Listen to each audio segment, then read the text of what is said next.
Se llamaba Mahamud ibn Abd al-Jabbar.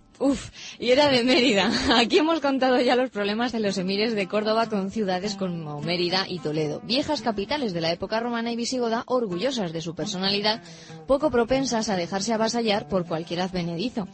Tanto Mérida como Toledo habían caído rápidamente en manos musulmanas, pero esas manos estaban movidas por brazos españoles.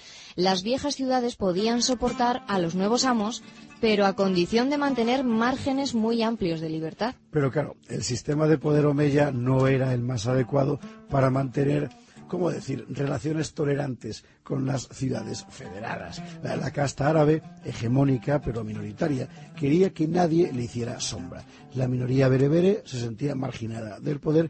Y en cuanto a la mayoría hispana, ya fuera muladí, o sea, conversa al Islam, o ya fuera mozárabe, o sea, cristiana, sencillamente odiaba a los prepotentes árabes. Y eso es lo que va a encender la mecha en Toledo y en Mérida. Y no fueron convulsiones episódicas, porque esta mecha va a arder durante decenios. Normalmente el conflicto solía resolverse con un ataque del emir contra la ciudad en cuestión, obligando a los sublevados a pactar condiciones de paz hasta la siguiente revuelta. Pero en una de estas algaradas, en Mérida, en 833, los revoltosos se negaron a cualquier componenda con el emirato. Más aún, los rebeldes cogieron las armas y abandonaron la ciudad dispuestos a seguir la lucha en otra parte. Al frente de los fugitivos, nuestro hombre, Mahamud ibn Abd al-Jabbar. Las huestes de Mahamud iban en serio. Lo primero que hicieron fue acudir a Monsalud, al sureste de Mérida. Perseguidos por los ejércitos del emir, los rebeldes marcharon entonces sobre Beja, ya en lo que hoy es Portugal, y después se hicieron fuertes en el castillo de Montesacro, cerca de Faro.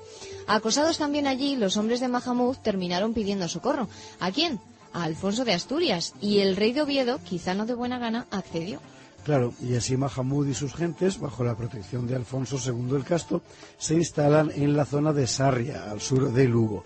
Era un área en la que ya habían echado raíces numerosos mozárabes, cristianos que huían de Al-Ándalus. Bueno, estas gentes, las huestes de Mahamud, habitaron allí 5 años. Pero por razones que ignoramos, un día Mahamud se puso a conspirar contra Alfonso.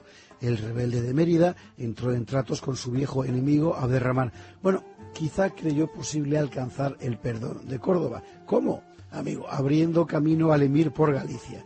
Claro, para eso tenía que levantarse Mahamud en armas contra Oviedo y apoderarse de unas cuantas plazas que pudiera ofrecer al emir. Y así se fraguó la traición.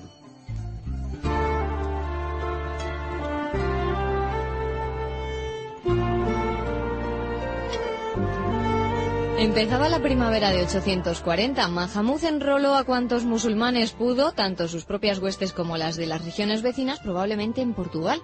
Cuando se vio lo bastante fuerte, se lanzó a saquear Galicia. Pero Alfonso, mientras tanto, no había permanecido inactivo. Enterado de la traición de Mahamud, llamó a sus gentes de armas y contraatacó. El de Mérida, acosado por sus fuerzas superiores, trató de defenderse en el castillo de Santa Cristina. Allí Alfonso atrapó a su pieza, sitió el castillo y sin prisa decidió esperar hasta que se rindiera. La situación de Mahamud, sin alimentos y con sus fuerzas ya muy reducidas, era desesperada. El rebelde optó por jugárselo todo a una carta. Salió del castillo con sus huestes y cargó contra las fuerzas de Alfonso. Fue una desdicha. El caballo de Mahamud se desbocó y el de Mérida cayó al suelo, se golpeó la cabeza y murió en el acto. Los caballeros de Alfonso, recelosos, temiendo que todo fuera un truco, decapitaron al rebelde. La cabeza del traidor fue ofrecida al rey y las huestes de Mahamud pasadas a cuchillo. Qué episodio, ¿eh? Madre mía.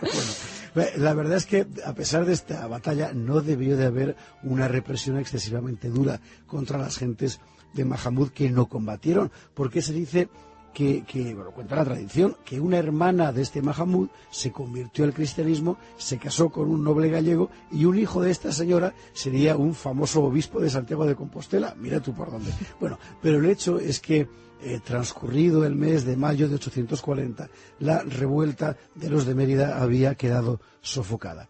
Y el ejército de Alfonso II se preparaba ya para volver a casa, cuando apenas comenzado el mes de junio, recibe Alfonso una noticia alarmante. El ejército de Córdoba ascendía por Pedrafita con el propio Abderramán en cabeza.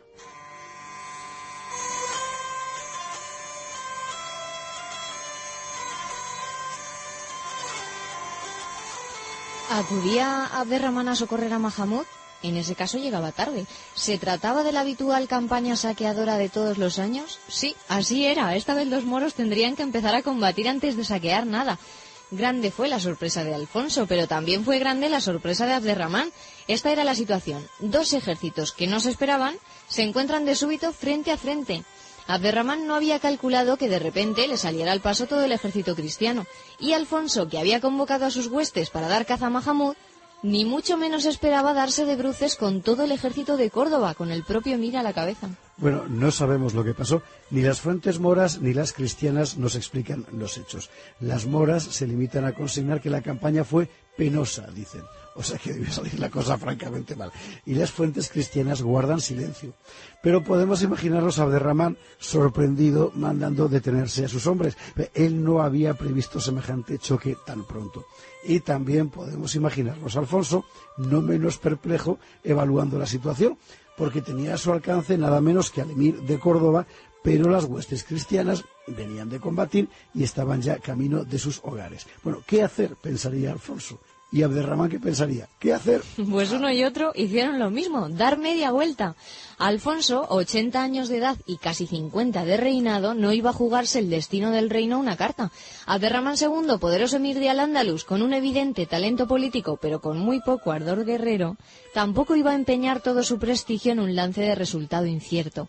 Así, los ejércitos de Córdoba y de Asturias, por primera vez en más de un siglo, se ignoraron. Ambos volvieron grupas, no hubo batalla. Alfonso y Abderramán renunciaron esta vez a luchar. Tiene mucha gracia porque Sánchez Albornoz, el gran maestro, gran estudioso de los orígenes del reino de Asturias, imagina a Abderramán harto de campañas, en perpetua añoranza de las damas de su harén, porque ya hemos contado aquí que lo que más le gustaba en la vida a Abderramán era la poesía y las señoras. Bueno, la cosa es que Sánchez Albornoz trae a colación unos versos escritos para el emir por un poeta de la corte cordobesa que se llamaba Ibn Samar, y estos versos iban dirigidos, figurando que es el emir quien habla, a una bella concubina que se llamaba Tarub. Dicen así estos versos: Te he despreciado por visitar al enemigo y llevar contra él un gran ejército. Qué desiertos he recorrido en mi camino y qué desfiladeros he atravesado uno tras otro. Quemado por el viento abrasador del mediodía, tan ardiente que parecía poder fundir las piedras, me he hecho con el polvo una coraza y mi bello rostro está transformado por el agotamiento. ¿Cómo sufría Abderramán? Claro, efectivamente él no estaba hecho para la guerra, pero eso así había sido la vida de su padre Alacán y así había sido toda la vida de Alfonso II el Casto. En fin, al otro lado de los campos muertos del Valle del Duero, encerrado en los desfiladeros cantábricos, el reino de Asturias seguía siendo inaccesible para las huestes sarracenas. Y mientras el emir Abderramán cantaba su desolación, el anciano Alfonso se preparaba ya para entregar su alma a Dios.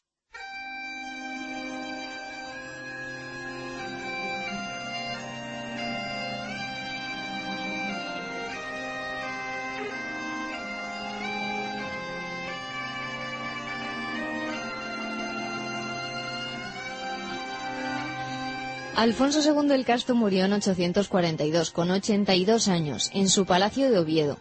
No hay razones para dudar de que murió satisfechísimo. En más de medio siglo de reinado había asegurado la independencia del reino de Asturias desde Galicia hasta Guipúzcoa. Había ganado nuevas tierras al sur para la cruz.